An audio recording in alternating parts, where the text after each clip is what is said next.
सर्वांना हरिओम.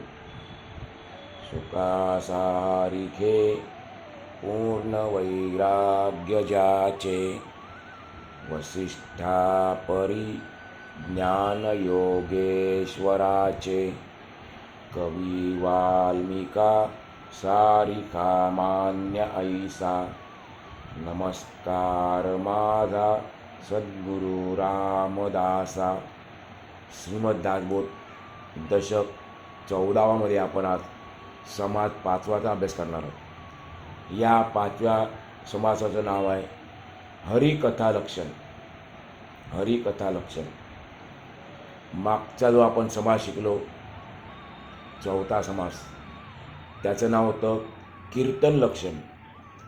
कीर्तनकार कसा असला पाहिजे, त्याच्या अंगी कोणती लक्षणं असली पाहिजे, त्याने कीर्तन कसं केलं पाहिजे, या आपण मागच्या समामध्ये थोडक्यात त्याचा अभ्यास केला.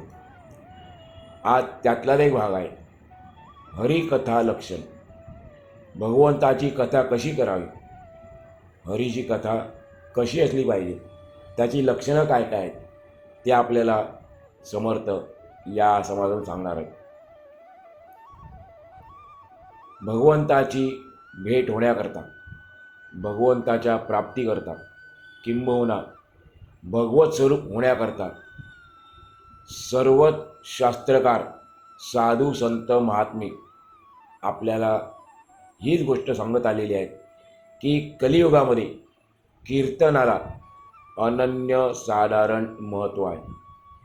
कीर्तनाशिवाय, भगवंताच्या नामाशिवाय, त्याच्या जयघोषाशिवाय आपल्याला भगवंताची प्राप्ती होणार नाही. अन्य साधनं होती भगवंताच्या प्राप्तीची, पण ती त्या त्या काळामध्ये, त्या त्या युगामध्ये योग्य होती. पण कलियुगामध्ये त्यापैकी कोणतंही साधन आपल्याला आज भगवंताची प्राप्ती करून देणारं नाही आहे.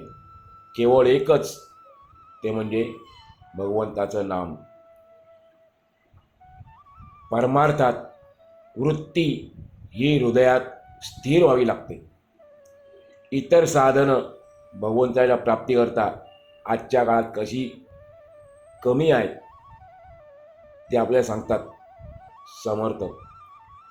ज्ञानमार्गात अत्यंत एकाग्र होऊन सूक्ष्म विचार करून जर आपण पुढे गेलो, विचार करत करत पुढे गेलो, तर आपली वृत्ती आपोआपच अंतर्मुख होते, सूक्ष्म होते आणि हृदयात स्थिरपणे वास करते. म्हणजे हृदयामध्ये आपल्या स्थिर राहते. योग मार्गात आपल्या मनाने सामर्थ्य वापरून वृत्तीला पसरू द्यायचे नाही. योग मार्ग सांगतात त्यामध्ये काय असतं, आपल्या मनाचे सामर्थ्य वापरून वृत्तीला पसरू देत नाही आणि अंकुरित देखील होऊ देत नाही, म्हणजे ती वाढू देखील देत नाही. अशा रीतीने वृत्तीमध्ये वावरणारे मनोबल कोंडून ठेवले की ते कुंडलिनीच्या सहाय्याने सुषुम्नेतून वर चढते आणि मग हृदयात स्थिर होते. असा ज्ञानमार्ग, योगमार्ग आजच्या काळात कोणाला शक्य आहे त्याचं? अर्थात करणारे नाहीत अशातला भाग नाही, परंतु फारच क्वचित, लाखातून, हजारातून, करोडोतून एखादा असेल तर. या विज्ञान युगात माणूस भरमसाठपणे विषयांच्या नादी लागल्याने हे दोन्ही मार्ग, ज्ञानमार्ग आणि योगमार्ग, सर्वसाधारण माणसाच्या आवाक्याबाहेर गेले आहेत. मग एकच मार्ग उरतो, तो म्हणजे भक्ती मार्ग. भक्ती मार्गामध्ये सुद्धा एकांतात बसून भगवंताचे चिंतन करायची आपल्याला सवयच नाही. मग अशा परिस्थितीत भारलेल्या समूहामध्ये जे समष्टी मन किंवा मोठे समूह मन तयार होते, भारलेल्या समूहामध्ये जे आपले समष्टी मन किंवा मोठे समष्टी म्हणजे व्यापक असे मन तयार होते, त्याचा फायदा करून घेणे व्यक्तीला शक्य आहे.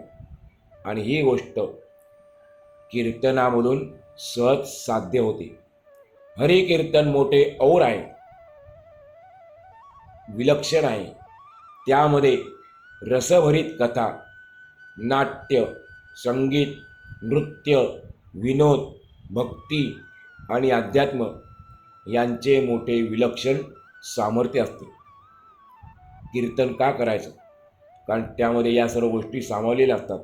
यांचं सामर्थ्य आपल्याला तिथे पाहायला मिळतं. कशाचं? भगवंताच्या रसपूर्ण कथा. कीर्तनकार एक प्रकारचा कलाकार असतो, नट असतो. त्यामुळे नाट्य देखील कीर्तनात तो पाहायला मिळतं. त्यानंतर संगीत तर असतंच. त्याशिवाय कीर्तनामध्ये एकदा का मनुष्य देहभान हरपायला लागला, त्याचं देहभान हरपलं की मग तो नाचायला लागतो. नृत्य, विनोद, भक्ती आणि मुख्य म्हणजे अध्यात्म या सर्वांचं विलक्षण सामर्थ्य आपल्याला कीर्तनामध्ये दिसून येतं.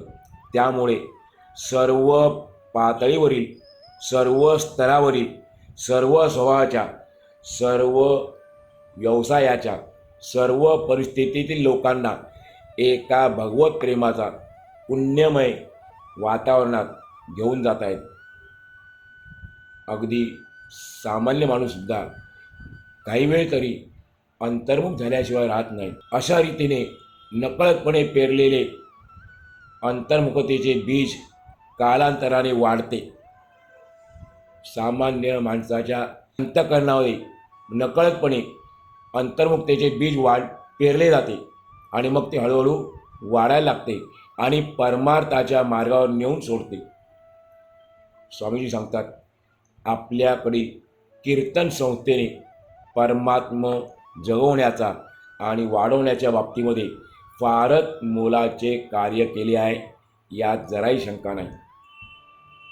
या समासातून समर्थांनी कीर्तन करणारा हरिदास कसा असावा आणि त्याने कीर्तन कसे करावे या दोन्ही गोष्टी अगदी थोडक्यात पण मार्मिकपणे आणि प्रभावी भाषेमध्ये वर्णन केले आहे. हरिकथा सांगणारा हरिदास म्हणून इकडे शब्द आलेला आहे, हरिदास. तर कोणकोणत्या गोष्टी आहेत? पहिली गोष्ट म्हणजे हरिदास हा उत्तम प्रकारचा साधक असावा. त्याने जीवनामध्ये साधना केलेली असावी, किंबहुना तो साधना करत असावा. दुसरी गोष्ट, त्याच्यापाशी चौफेर विद्वत्ता असावी, तो विद्वान असावा, ज्ञानी असावा. तिसरी गोष्ट, तो चांगल्यापैकी उत्तम कलावंत, विशेष करून चांगला उत्कृष्ट गायक असावा. पण गाण्याला कीर्तनामध्ये मर्यादा असावी. गायक उत्तम आहे, चांगला पट्टीचा आहे, पण नुसतं गातच राहिला तर मग त्याचा प्रभाव पडत नाही. म्हणून त्याच्या गाण्याला कीर्तनामध्ये मर्यादा असावी. चौथी गोष्ट, तो अत्यंत निर्मत्सरी असावा. त्याच्या मनामध्ये कोणाबद्दलही मत्सर असू नये, द्वेष असू नये. पाचवी गोष्ट, तो संत सज्जनांच्या प्रेमातील असावा. संत सज्जन साधूंचं त्याच्यावर प्रेम असावं. सहावी गोष्ट म्हणजे भगवंताच्या नामावर त्याचे अढळ अतूट प्रेम असावे आणि त्याचा त्यावर दृढ विश्वास आणि दृढ श्रद्धा देखील असावी. हरिदासाने अशा प्रकारे आपल्या अंगी लक्षणं आणली पाहिजेत. हे गुण त्याच्यामध्ये असले पाहिजेत. आता पुढे स्वामीजी आपल्याला सांगतात, हरिदासाने कीर्तन कसे करावे. त्याने असे करावे कीर्तन की श्रोत्यांच्या मनात सगुण परमात्म्याबद्दल प्रेम वाढले पाहिजे. भगवंताची सगुण मूर्ती श्रोत्यांच्या, भक्तांच्या डोळ्यासमोर, नजरेसमोर उभी राहिली पाहिजे. सच्चा कीर्तनकार अशा प्रकारे कीर्तन करतो की जेणेकरून ऐकण्याच्या मनामध्ये भगवंताची मूर्ती ठसली पाहिजे. म्हणून हा पहिला गुण त्याच्या कीर्तनामध्ये दिसला पाहिजे. दुसरी गोष्ट, भगवंताला करुणा येईल अशी कथा त्याने कथन करावी. भगवंताच्या लीलाचं त्याच्या कथांचं वर्णन करायचं आहे, पण ते वर्णन करताना भगवंताच्या देखील मनामध्ये एक प्रकारे करुणा निर्माण होईल, दया निर्माण होईल, असं कीर्तन केलं पाहिजे, अशी कथन केलं पाहिजे. तिसरी गोष्ट, श्रोत्यांच्या गुणदोषाची चर्चा त्याने करू नये. चौथी गोष्ट, कीर्तनातून वारंवार हरिनामाचा घोष करावा. जे कीर्तन ऐकणारे आहेत त्यांना माहिती आहे की ही गोष्ट आपल्याला आजही दिसून येते. कीर्तन चालू असताना मध्ये त्या ठिकाणी हरिनामाचा घोष होत असतो.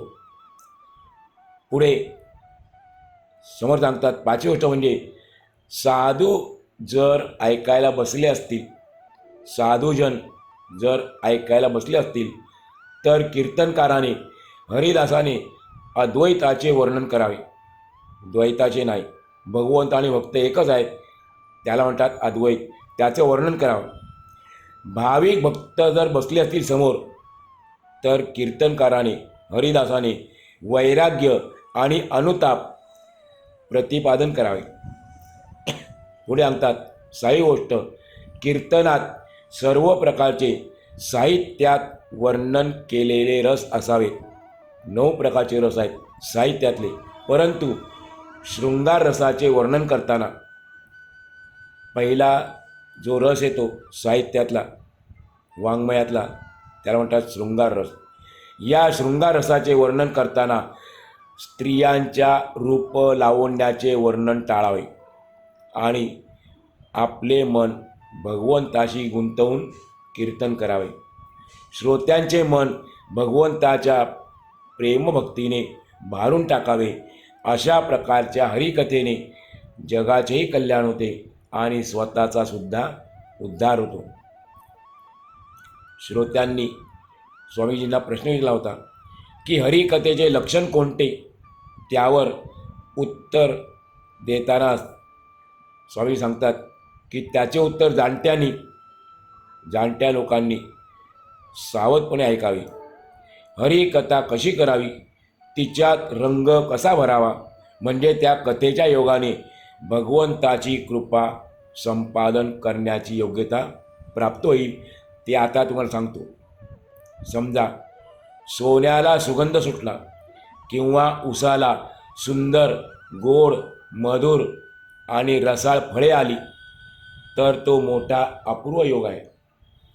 असं होत नाही, सोन्याला सुगंध येत नाही, उसाला फळं येत नाही, पण समजा आलीत तर तो मोठा अपूर्व योग होईल. त्याचप्रमाणे हरिदास जर भगवंत भक्त असून मोठा ज्ञानी, विरक्त, भगवतप्रेमी आणि वादशून्य असा कीर्तनकार असेल तर तो मोठा अपूर्व योग समजावा. उत्तम रागाचे ज्ञान, संगीतातले अनेक राग, त्याचं ज्ञान उत्तम प्रकारे, उत्तम तालज्ञान, सर्व कलांचे उत्तम ज्ञान असूनही शिवाय अंगी ब्रह्मज्ञान असणारा आणि तरीही लोकांशी वागताना अत्यंत निरभिमानपणे, मनामध्ये कुठलाही अभिमान न बाळगता असा हरिदास मिळणे म्हणजे मोठा अपूर्व योगच आहे. ज्याला द्वेष, मत्सर माहीत नाही, जो साधू संतांना अतिशय आवडतो, ज्याच्या अंगी चौफेर ज्ञान आहे आणि ज्याच्या मनात भगवंतावर दृढ विश्वास आहे, निष्ठाभाव आहे, असा हरिदास खरोखरच उत्तम होय. ज्ञान, विज्ञान, कला आणि लोकसंग्रह हे चतुरांग आहे. ही 4 अंग आहेत. कोणती? ज्ञान, विज्ञान, कला आणि लोकसंग्रह हे चतुरंग आहे. म्हणजे भगवंताचे ज्ञान, विज्ञान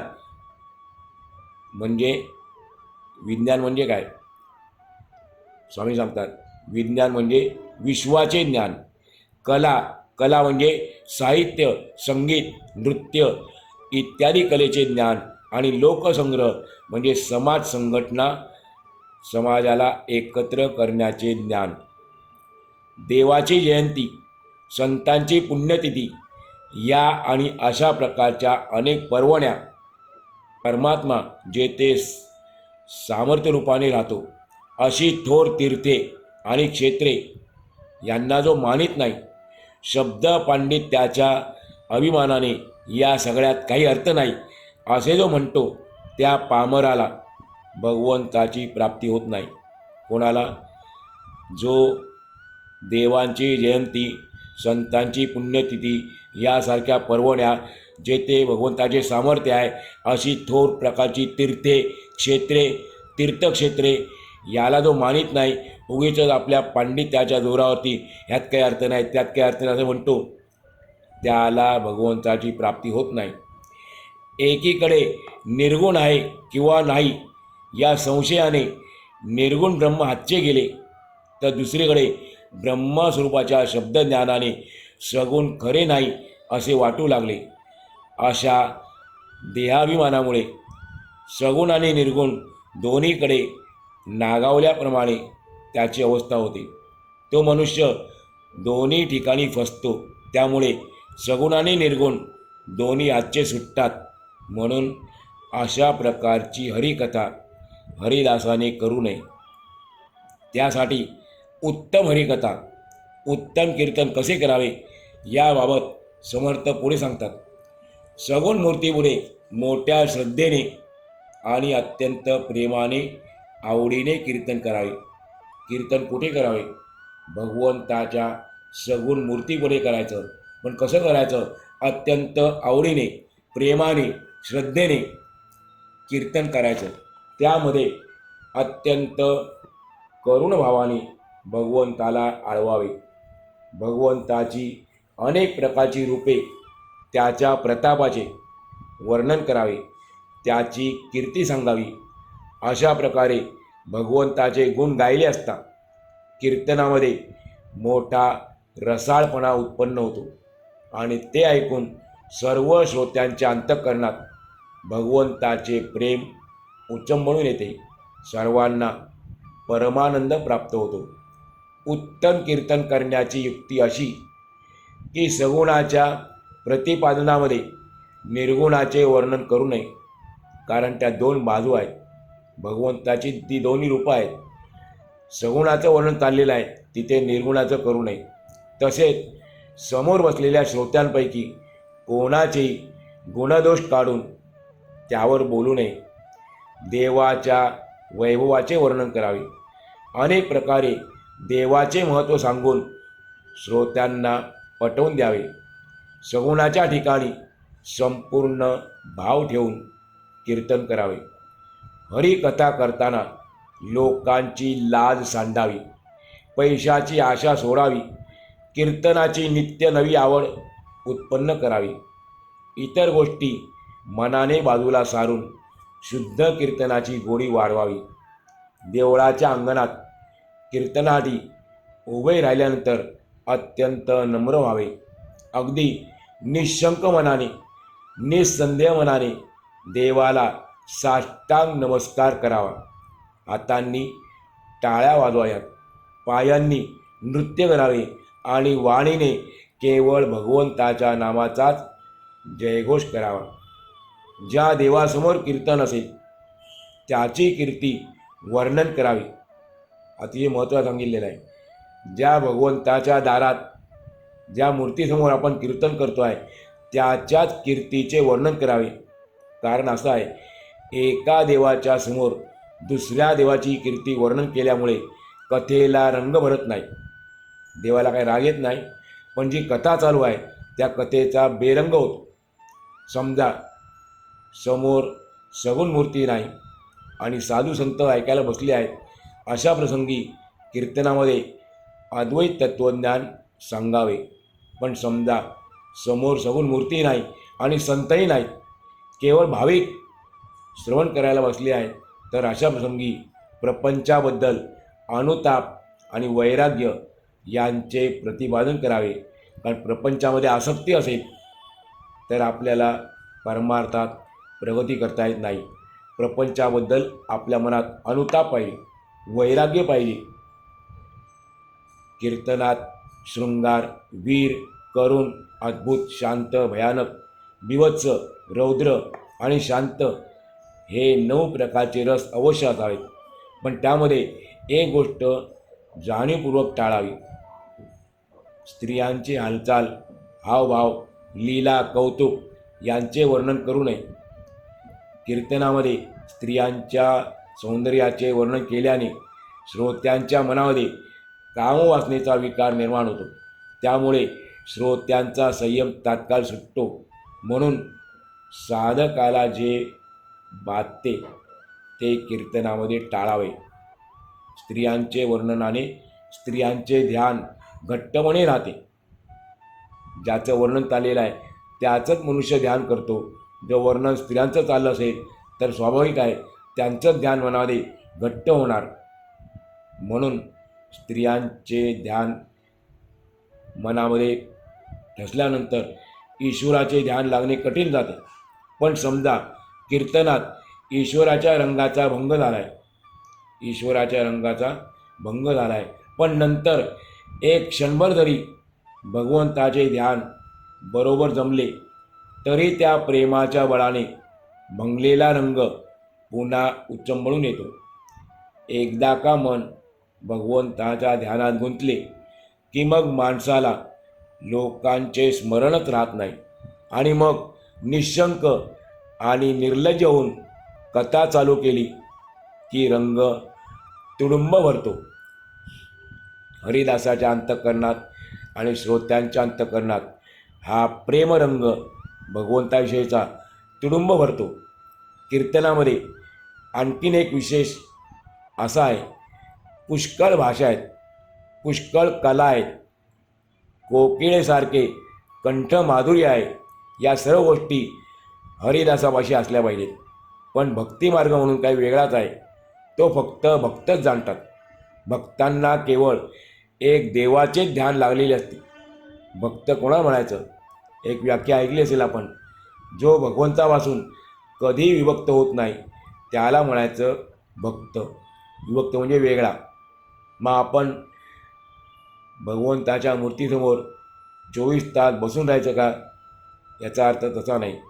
शरीराने आपली कामं करायचीच आहेत, पण मनाने आपण भगवंतापासून विभक्त व्हायचं नाही, तर आपण भगवंताचे भक्त ठरलो.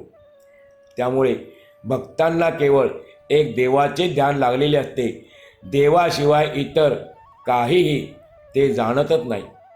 कलावंताचे मन जसे संपूर्णपणे कलेने भरून जाते तसे भक्ताचे मन संपूर्णपणे भगवंतानेच भरून जाते. म्हणून भगवंता वाचून जी कला आहे, भगवंताच्या शिवाय जी कला आहे ती कलाच नव्हे, ती प्रत्यक्ष अवकळाच आहे. कीर्तनात संगीत असावे हे खरे आहे, पण हरिदास संगीताच्या मागे लागून नादामध्ये तल्लीन झाला तर भगवंताशी एकरूप होण्यामध्ये नसते विघ्न होते. चंदनाच्या झाडाला साप वेटाळून असतात. पुरून ठेवलेल्या धनाच्या हंड्यावर हडळ बसलेली असते. सापांच्यामुळे चंदन मिळत नाही आणि हडळीमुळे आपल्याला द्रव्य हाती लागत नाही, धन हाती लागत नाही. त्याचप्रमाणे निरनिराळ्या कला भगवंताच्या प्राप्तीच्या आड येतात. म्हणून कीर्तन करीत असताना सर्वज्ञ भगवंताला बाजूला सारून जो गायनात तल्लीन होतो त्याचा देव हुकतो, त्याला देवाची प्राप्ती होत नाही. नुसतं कीर्तनामध्ये गायनच केलं, अतिशय रंगून गायन केलं, पण भगवंताची कथा बाजूला राहिली तर मग त्याला देवाची प्राप्ती होत नाही. समर्थ सांगतात, एक चोर होता. त्याने एका माणसाला बळजबरीने धरून ठेवले आणि त्याच्याकडून सेवा करून घेतली. त्याचप्रमाणे मन एकदा स्वरामध्ये गुंतून गेल्यावर भगवंताचे चिंतन करण्याआधी स्वातंत्र्य उरत नाही, ते स्वरांचे गुलाम बनते. यासाठी जो हरिदास भगवंताच्या ठिकाणी मन ठेवून हरिकथा करतो तोच या जगात धन्य समजावा. ज्याला हरिकथेची गोडी असते, भगवंताची कथा ऐकण्याची ज्याला आवड नित्य नवेपणाने वाढत जाते, त्याने भगवंताला आपलासा करून घेतला असे आपण निश्चित समजावे. ज्या ठिकाणी हरिकथा सुरू असेल त्या ठिकाणी खरा साधक, खरा श्रोता सगळी कामे सोडून धावत जातो. आळस, झोप आणि बाकीचा स्वार्थ सोडून तो हरिकथा ऐकतो, कीर्तनामध्ये रंगून जातो. जे भगवंताचे भक्त असतात त्यांच्या घरी आणि त्यांच्या घरचे हलके काम देखील तो मनापासून करतो. सर्व दृष्टीने तो अगदी यत्नपूर्वक सहायता करतो, मदत करतो. भगवंताच्या नामावर ज्याचा दृढ विश्वास असतो त्याला हरिदास हे नाव शोभते. कारण नावातच अर्थ आहे. हरीचा दास म्हणजे गुलाम नाही. दास होतात ते प्रेमाने होतात. महाबली, हनुमान प्रभू रामचंद्राचे दास होते, म्हणजे गुलाम नव्हते. ते प्रेमाने दास झालेले होते. आणि म्हणून भगवंताबद्दल ज्याच्या मनात खरं प्रेम आहे, उत्कट प्रेम आहे, त्याला हरिदास हे नाव शोभते. अशा रीतीने येथे या समासाची सांगता झाली. श्री दासबोधाच्या गुरु शिष्य संवादातील 14 दशकातील हरिकथा लक्षण नावाचा 5वा समास पूर्ण झाला. आल्याने आपण या ठिकाणी आजचा पूर्ण करू.